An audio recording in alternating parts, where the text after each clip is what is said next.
All new this morning, two sisters in Kansas City could be the key to a successful coronavirus vaccine.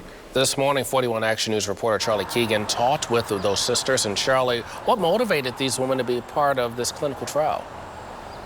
Well, Brian, these sisters, Heather and Ellie, told me that they just needed to do something. They noticed the world around them was changing, and they wanted to be part of a solution. So they ended up at the Center for Pharmaceutical Research here behind me.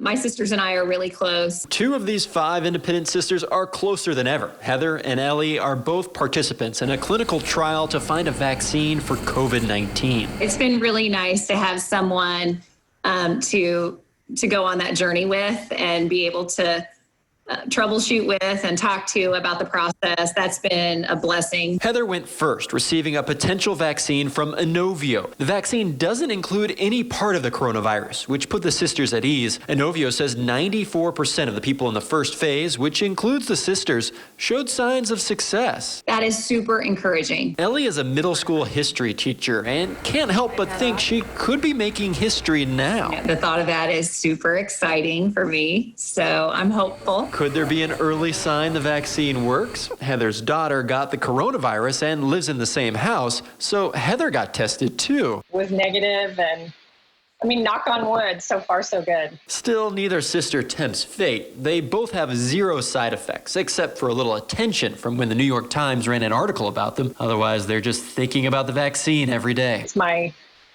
just daily hope. I'm really rooting for the vaccine.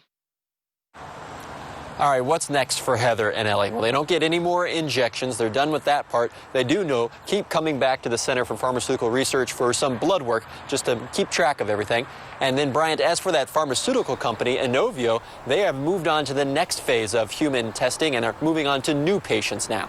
Very fascinating stuff, Charlie, but let's talk time. So what does the timeline for this vaccine look like? And I mean, when's the earliest that it could actually be available on a large scale?